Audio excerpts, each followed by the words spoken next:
Okay, let's unpack this.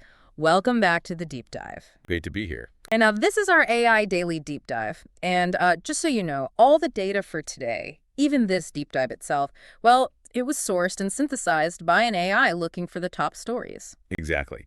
And our mission today really is to quickly pull together the 5 biggest AI news items from October 2nd, 2025. Yeah, we're going to move fast. We'll cover everything from, product competition to just massive infrastructure spending. Trying to give you that complete snapshot of where AI is right now. All right, first up, Perplexity AI. They've just made their Comet browser free worldwide. Wow, okay, that was what, $200 a month before for Mac subscribers? Yeah, exactly. So this is a big tactical shift. They're clearly aiming right at Google Gemini, OpenAI's operator, Anthropic. It's heating up. Well, that makes sense, context-wise. Remember that huge, $34.5 billion bid they made for Google Chrome back in August? Even though it was unsolicited. Right, they're ambitious. Very. And this free move, plus partnering with publishers like CNN and the Washington Post for their Comet Plus subscription, that feels like a direct response to those plagiarism complaints they had before.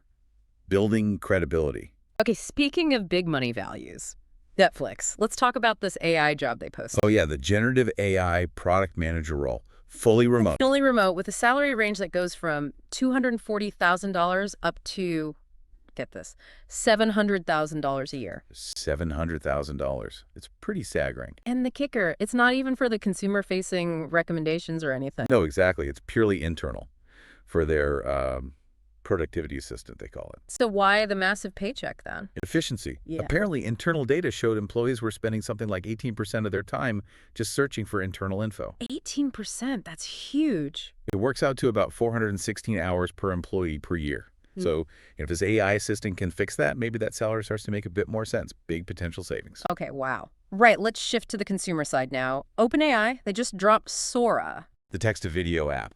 Yeah, big splash. And it's designed like a TikTok for you page, right? Very familiar interface. It's apparently gone viral already. It has. And what's really interesting here is the tension. It's computationally very expensive to run, apparently. But they need the data. Exactly. It's a strategic data collection play. They need that kind of real-world interaction data to train models for, well, world simulation.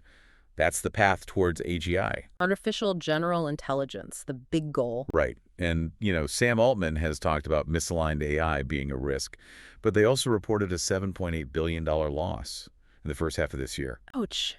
Despite high revenue, so they need successful consumer products. Seems like it.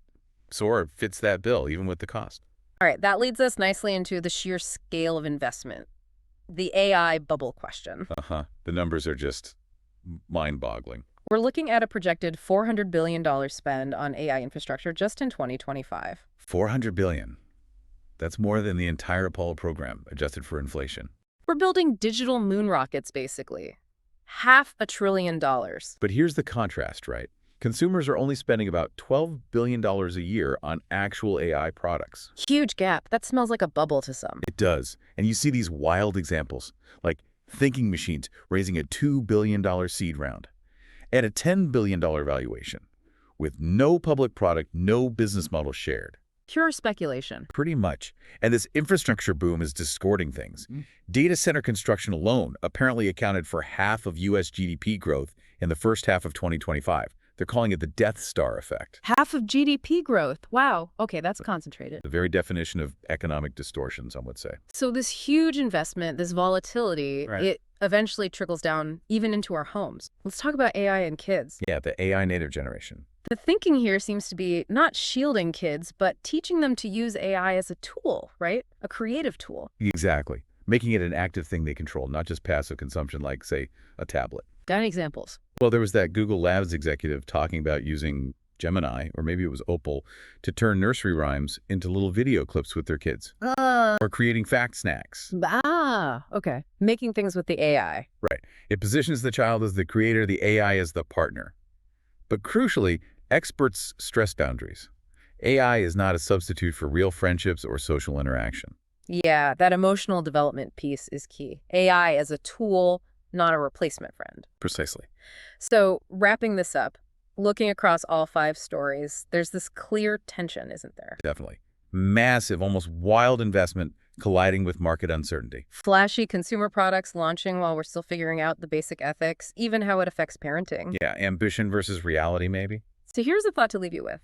If $400 billion is pouring into AI infrastructure right now, but we're hearing reports that AI usage might actually be declining at some big companies because they can't find cost-effective uses yet. Yeah. What does that tell you about the real timeline for widespread productivity gains from AI? Good question. What really stands out to you when you look at the AI landscape today?